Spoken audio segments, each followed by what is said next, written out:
Au sommaire de ce journal, les journées de la fonction publique édition 2023 ont baissé leur rideau définitivement.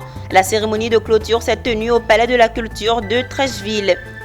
Bonne gouvernance, la HABG, Haute Autorité pour la Bonne Gouvernance, lance le prix KIDP et le super prix Ngolo Koulibaly pour la lutte contre la corruption en Côte d'Ivoire. Financement de projets. Le Fonds de solidarité africain a alloué une ligne de garantie de 60 milliards de francs CFA à la Chambre de commerce et d'industrie de Côte d'Ivoire.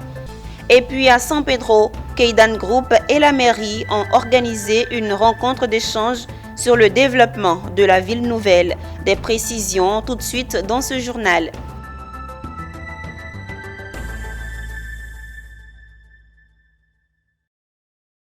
Madame, Monsieur, merci de nous rejoindre pour votre rendez-vous quotidien de l'actualité sur Business 24 Africa. Débutons cette édition sur une note de fonction publique. JFP 2023, c'est fini. Après un mois en discontinu et une semaine en continu, ponctuée de panels, d'expositions, de décorations et de jeux ludiques ayant fait des heureux gagnants, les journées de la fonction publique édition 2023 ont baissé définitivement leur rideau. La cérémonie de clôture s'est tenue au Palais de la Culture d'Abidjan avec un sentiment de mission accomplie.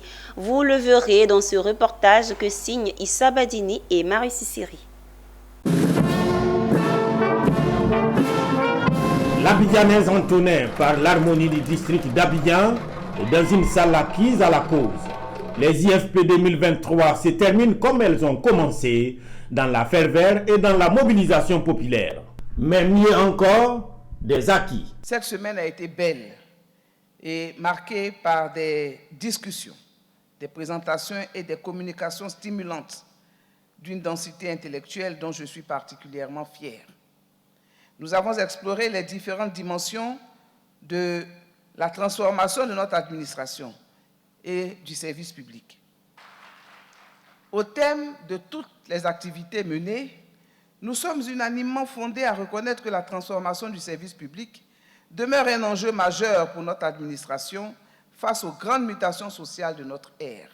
La plus grande satisfaction, c'est l'adhésion des fonctionnaires qui ont accepté de jouer pleinement leur rôle de mobilisation. Comme vous avez pu le constater, ce matin, la salle était archi-com. Et ça, c'est ceux qui viennent en présentiel. Mais en ligne, sur la page Facebook, en direct, ils sont connectés et ils suivent. Plusieurs panels ayant mobilisé plus de 1000 personnes sur 4 jours, des partages d'expériences, des expositions et ateliers cliniques et des décorations. Ces journées sont un baromètre selon le ministre de l'Intérieur et de la Sécurité qui représente à cette occasion le Premier ministre Patrick Assi. Ces journées nous offrent l'heureuse opportunité d'évaluer, de jauger et de célébrer le rôle du service public dans le développement socio-économique de la Côte d'Ivoire. Des décorations, on parlait tantôt, ils sont 305 cette année dans l'ordre du mérite de la fonction publique, parmi eux 5 ministres de la République, dont Kobeda Kwasi Adjoumani, ministre de l'Agriculture et du Développement rural. Merci pour tout, merci à Madame la ministre, merci au Président de la République. Merci à tous les fonctionnaires de Côte d'Ivoire. De la joie et de la reconnaissance, il n'y a pas que les 305 distingués. Il y a aussi ces fonctionnaires en service ou retraités qui ont osé à la tombola mise en place et qui sont soit répartis avec une villa, une voiture, des ordinateurs portables ou encore des bourses d'études. Fonctionnaires et transformation du service public a été le thème qui a guidé les travaux de cette édition 2023, une transformation qui ne se fera pas en un seul jour, a souligné le directeur de la fonction publique, qui reconnaît cependant que le train vers le fonctionnaire vertueux a décollé. Ce 23 juin marque également la célébration de la Journée mondiale de la fonction publique. Vivement les IFP 2024. L'agence ivoirienne de presse AIP a initié son premier forum autour du thème « Les avancées du service civique en Côte d'Ivoire ». À cette occasion, Touré Mamadou, directeur général, a présenté l'Office du service civique national. C'était en présence de Barissana Oumo, directrice centrale de l'agence ivoirienne de presse et de la presse nationale. Michel Brou pour le commentaire. Les avancées du service civique national en Côte d'Ivoire, c'est le thème développé par le directeur général Mamadou Touré. Le premier responsable a indiqué que le service civique national est chargé d'opérationnaliser les différents outils de promotion du civisme et de la citoyenneté, de coordonner les politiques et les programmes sur le civisme, le bénévolat et le volontariat. Faisant l'historique, il a indiqué que c'est en 1961 que le service civique a été créé en Côte d'Ivoire selon la vision du président Houphouët-Boigny. Il a joué son rôle jusqu'en 1983. Ce dispositif n'ayant pas fonctionné comme il se doit en raison des crises que le pays a connues, il a été réactivé en 2016 par le décret numéro 2016-1106 du 7 décembre 2016. À chaque période, ses défis. Lorsque le service civique a été instauré en 1961, c'était pour répondre à des défis spécifiques. Aujourd'hui, les défis ont changé.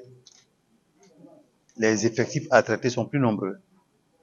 Les problématiques sont plus diversifiées. Et toute la réflexion qui a été faite jusqu'à ce jour, c'est pour permettre de repartir sur le service civique. Mais on n'est pas allé de façon très précipitée. Il a fallu développer d'abord des phases pilotes. Sur 3 ans, je l'ai dit, nous avons développé des pilotes. De ces pilotes, il y a eu beaucoup de leçons apprises. Et aujourd'hui, fort de toutes ces leçons qui ont été apprises et des études d'impact qui ont été réalisées, le gouvernement a décidé de passer à l'échelle de service civique. Donc nous pensons que c'est à juste titre et en toute connaissance de cause que le service civique est reparti de façon durable, reparti de façon pérenne, encadré avec les textes qu'il faut. Lors des échanges, le directeur général a également rappelé que le parcours citoyen est un programme de formation qui promet chez les pensionnaires les règles de bonne conduite. Le 22 juin 2023, l'École nationale supérieure de statistique et d'économie appliquée, ENCA d'Abidjan, a célébré la sortie de sa toute première promotion de docteur en statistique et économie appliquée. L'événement a été marqué par une cérémonie solennelle en présence de parents, d'étudiants, des enseignants de l'institution, des personnalités du monde politique, économique et des partenaires de l'UNCA. Diane Cablancan et Ezekiel Siri nous rapportent les faits. Ce moment historique pour l'UNCA a été l'occasion pour l'établissement de mettre en avant la qualité et le niveau de formation des nouveaux docteurs, qui font désormais partie du cercle très fermé des universitaires en statistique et économie appliquée. La cérémonie a débuté par une procession des diplômés, précédée des enseignants, jusqu'à la tribune officielle. Ils ont ensuite prêté serment, signé leur diplôme et reçu les félicitations de leurs familles et de leurs proches. Après 15 années de coopération et de collaboration avec l'ENCEA, ça fait très plaisir. Alors le candidat a fait une excellente présentation orale, extrêmement claire. J'ai soutenu une thèse de doctorat à l'ENCA sur la détection d'anomalies dans les grands graphes. Qui est à la fois une thèse qui utilise plusieurs disciplines, les mathématiques, les statistiques et l'informatique. Le directeur de l'UNCA a prononcé un discours de félicitations pour les lauréats et a salué leur engagement et leur persévérance dans leur parcours universitaire. Il a également rappelé les missions de l'UNCA qui visent à former des cadres de haut niveau en matière de statistique et d'économie appliquée pour soutenir le développement de l'Afrique. Les nouveaux docteurs de l'UNCA ont pour leur part exprimé leur reconnaissance envers l'établissement pour la qualité de leur formation et l'accompagnement de leurs enseignants et encadreurs. Ils ont également exprimé leur détermination à mettre leurs compétences et leur savoir-faire au service de la société pour répondre aux défis économiques et sociaux de leur pays et du continent. Depuis quelques jours, une crise secoue la MUP-MENET CI, entendez, mutuelle sociale du personnel du ministère de l'Éducation nationale de l'enseignement technique. Une crise qui oppose le conseil d'administration à l'agence ivoirienne de régulation de la mutualité sociale. Face à cette situation, le collectif des syndicats des enseignants du premier décret a organisé une conférence de presse. Je vous propose d'écouter la déclaration du porte-parole du collectif. Le troisième point que nous dénonçons, la connivence entre l'AIMS et d'anciens dirigeants de la Microménès. Dans son rapport provisoire, à la page 14, vous savez, il ne faut rien se cacher. C'est deux clans qui s'affrontent. Les anciens qui ont géré et qui ont été déchus, et les nouveaux qui gèrent. Il n'y a pas autre chose. Les deux, ce sont nos amis, ce sont nos collègues, ce sont nos camarades, ce sont nos membres. On se voit tous les jours. Donc, on voit ceux qui sont en mouvement. C'est deux clans qui s'affrontent. Parce qu'à l'avènement du conseil d'administration, il y a eu des froufrous. Il a été installé dans des conditions spectaculaires quand il a gagné les élections en 2019. Les syndicats n'accepteront pas ce qui se passe, ce que la UMS est en train de faire. C'était des propos recueillis par notre reporter Djekou De Silva. Dans le cadre de la lutte contre la corruption, une signature de convention a eu lieu entre la HABG, entendez Haute Autorité pour la bonne gouvernance, et la Commission d'accès à l'information d'intérêt public et aux documents publics KIDP. Une signature de convention doublée de la cérémonie de lancement du prix KIDP et du prix Ngolo Coulibaly pour la lutte contre la corruption en Côte d'Ivoire. Walter Kofi, Augustin Kra nous rapporte les faits. Ce sont des renouvellements de vœux pour ces anciens partenaires qui officialisent le rapport par une signature de convention. Un accord dans lequel la Commission d'accès à l'information d'intérêt public KIDP devra s'assurer du libre accès des populations à l'information publique et la Haute Autorité pour la bonne gouvernance maintenir son rôle de structure de prévention de lutte contre la corruption.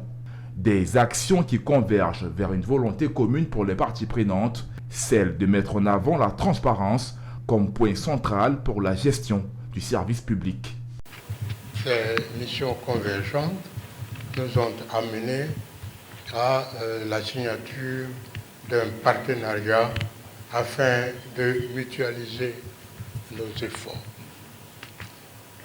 Nous avons en commun également un élément important de la lutte contre la corruption et les infractions assimilées, la transparence. L'autre temps fort de cette union a été le lancement de la 5e édition du prix KIDP et du super prix Ngolo Coulibaly, instauré par la Haute Autorité pour la bonne gouvernance. Des prix qui engagent les hommes de médias à être des acteurs clés dans la noble vision de ces deux structures qui sont d'encourager la diffusion des données détenues par les organes publics et renforcer la lutte contre la corruption en multipliant les productions journalistiques de qualité. Depuis 5 ans, la KIDP décerne 2 prix sectoriels chaque 28 septembre lors de la Journée internationale de l'accès universel à l'information décrétée par l'UNESCO. Notons que le super prix Ngolo Coulibaly instauré par la HABG est à sa 2e édition. Dans le cadre du financement de projets, le Fonds de solidarité africain a alloué une ligne de garantie de 60 milliards de francs CFA à la Chambre de commerce et d'industrie de Côte d'Ivoire. Un fonds qui a fait l'objet d'une rencontre entre les deux institutions et des dirigeants de PME, PMI. Objectif, sensibiliser ces derniers sur les voies et moyens pour faciliter leur accès au financement. Walter Kofi et Augustin Kra. Du business plan au déploiement d'un projet, l'ensemble des procédures pour bénéficier plus aisément d'un financement ont été passées en revue. Une formation assurée par le Fonds de solidarité africain, FSA, dans le cadre de sa mise à disposition d'une enveloppe de 60 milliards de francs CFA au profit des entreprises privées ivoiriennes. Il s'agit pour l'institution de partager avec les PME et PMI du secteur de l'agro-transformation, de l'hôtellerie et de l'agriculture, bénéficiaires du projet, les conditions requises pour se faire accompagner. Nous avons accordé, le FSA a accordé une ligne de garantie de 60 milliards de francs CFA à la Chambre de commerce, sinon je dirais alloué à la Chambre de commerce une ligne de 60 milliards à faire absorber par le secteur bancaire pour faciliter le financement des entreprises nationales. Alors, la rencontre de ce jour a pour objet, n'est-ce pas, d'opérationnaliser cette ligne et de permettre à ce que les besoins des entreprises soient couverts. Et c'est pourquoi nous avons parlé de synergie. Parce que c'est un appel que nous lançons en direction de 2 cibles. La première cible, ce sont les bénéficiaires de ces garanties-là, que nous appelons à contacter la Chambre de commerce en vue de leur encadrement et de leur orientation vers ce financement-là. Il a été noté que la Côte d'Ivoire est l'un des pays bénéficiaires du FSA et totalise des garanties de plus de 140 milliards de francs CFA pour un financement d'environ 300 milliards mobilisés par les entreprises ivoiriennes. En Côte d'Ivoire, conformément au décret numéro 2012-980 du 10 octobre 2012, il est interdit de fumer dans les lieux publics et les transports en commun. Pour faire appliquer ce décret, les agents du Programme national de lutte contre le tabagisme du ministère de la Santé, de l'Hygiène publique et de la couverture maladie universelle et les agents de la police nationale ont, pendant 48 heures, visité les bars, maquis et espaces publics des communes de Port-Boué et d'Abobo-Gare. Nous sommes dans la commune de Port-Boué, secteur phare de la commune. Il est presque 22 heures. Les maquis, bars et autres espaces grouillent de monde. Ici, c'est la joie. C'est ce moment qu'a choisi le Programme national de lutte contre le tabagisme du ministère de la Santé, de l'Hygiène publique et de la couverture maladie universelle et les agents de la police nationale pour sensibiliser les propriétaires de bars, maquis et clients.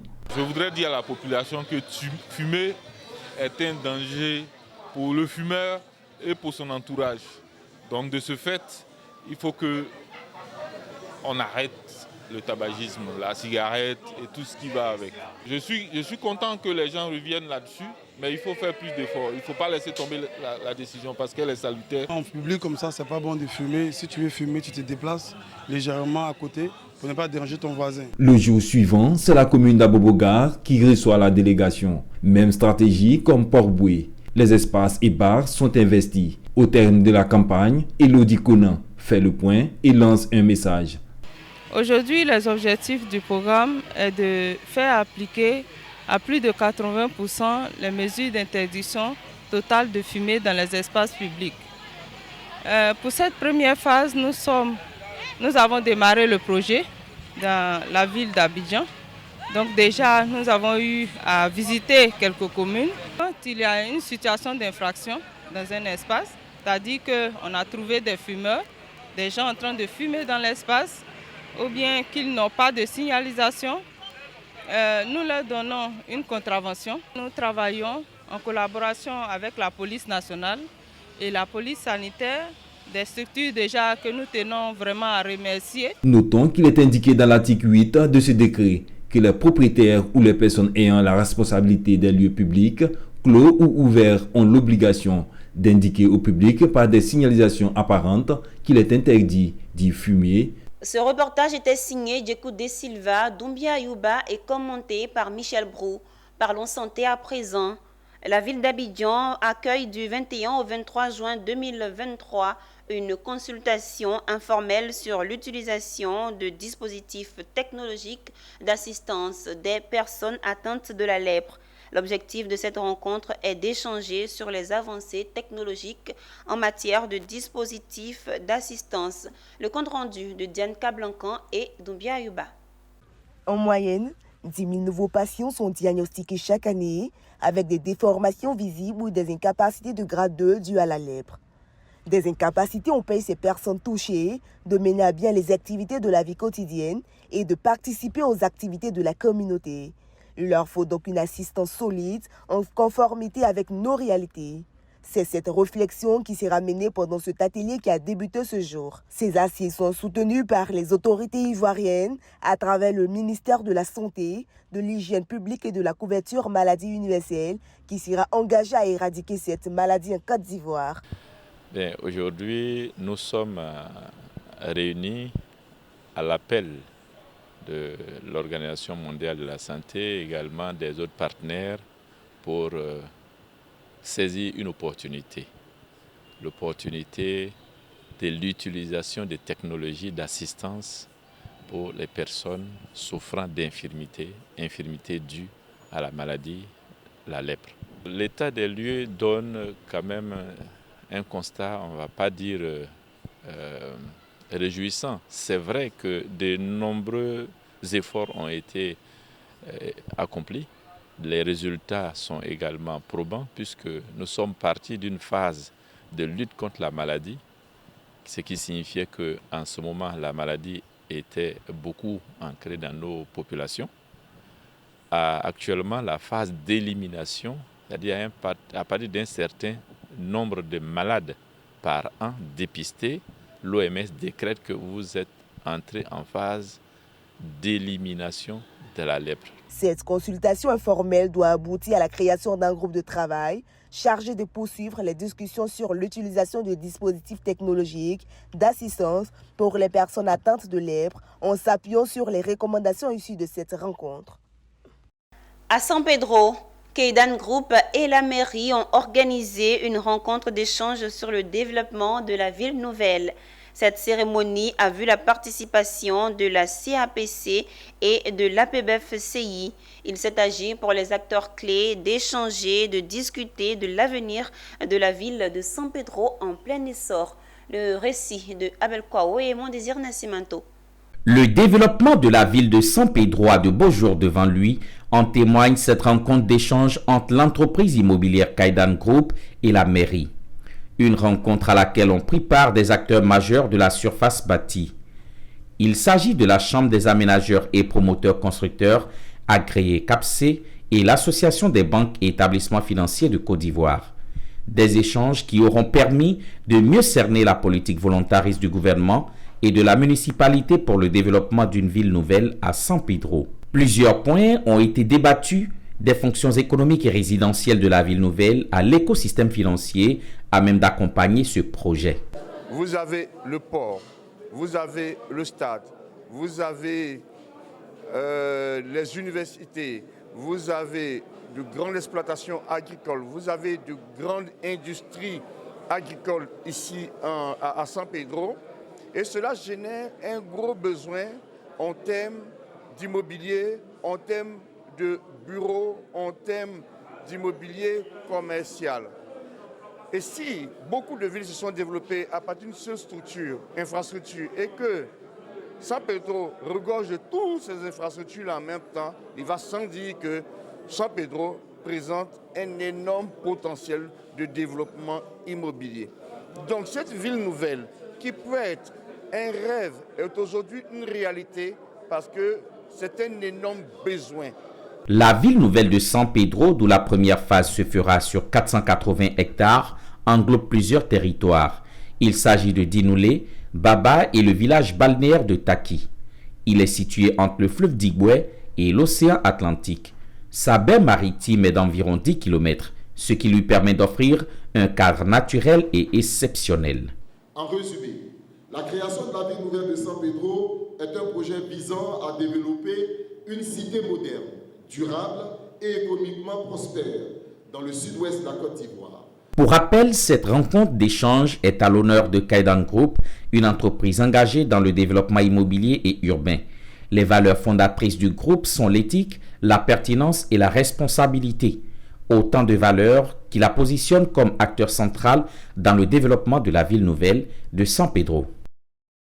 La caravane du social de la Fondation Lonasi pour le compte du deuxième trimestre de l'année 2023 s'est achevée récemment dans le département de Biankouma. Pendant 2 semaines, 5 centres de santé ont vu leur plateau technique renforcé par le don de matériel médical de pointe.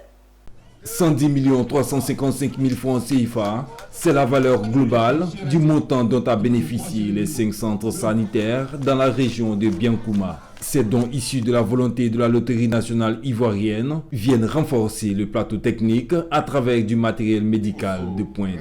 Il s'agit des centres de santé de Dabongo, Lenguedougou, Kimbirila Nord, Balala et Gbangbeguene. Le 21 novembre 2021, la Fondation Lonasi était ici à Lenguedougou pour remettre officiellement les clés de ce centre de santé ainsi que le logement de 4 pièces pour l'agent de santé.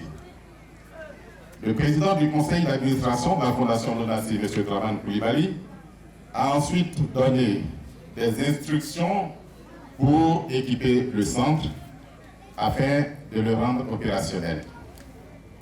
Nous nous réjouissons de procéder ce jour, mesdames et messieurs, à la remise officielle de ce kit de matériel médical utile pour la consultation médicale, pour les soins généraux, pour la consultation gynécologique et pour le bloc d'accouchement.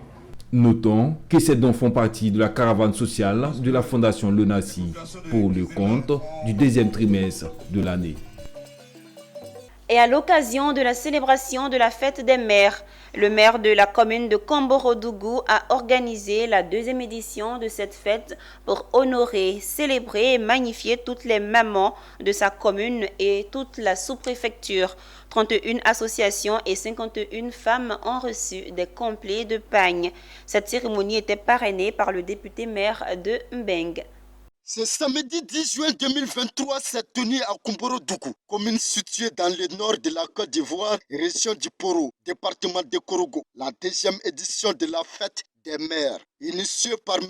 Gona Ali Soro, DGAS, maire de la commune de Komboro-Dougou. L'objectif pour lui est de magnifier les braves mamans de sa commune et de toute la sous-préfecture. Au total, 31 associations ont reçu 5 complets de pagne chacune et 51 autres femmes ont également été célébrées. Parrainé par le député maire de Mbengue, Ali Koulibaly Kader, représenté à l'occasion par Gédéon Koulibaly. Il a, au nom du parrain, remercié le maire Gona Ali Soro pour l'initiative. Des impressions de satisfaction. Vous savez que la Côte d'Ivoire, sous le leadership du président Alassane Ouattara, a décidé de faire la valorisation et de la promotion du genre un de ses credos. Et c'est donc de fort logiquement qu'à travers son épouse, vous voyez toutes les initiatives qui sont portées en faveur donc des femmes. Honorer les mères par monsieur le maire, c'est une bonne chose. Pourquoi? Parce que qui parle de maman parle du moteur de la vie. C'est dans une ambiance festive avec DJ Senufo que cette deuxième édition de la fête des mères à Komboro-Dougou, organisée par le premier magistrat de la commune, s'est soldée. Rendez-vous est donc pris à l'année prochaine pour la 3e édition. Dieu voulant. Ce reportage signé Daouda Ouattara, notre correspondant, met fin à cette édition préparée par l'ensemble de la rédaction. Merci de l'avoir suivi. Les programmes se poursuivent sur Business 24 Africa, la télé utile.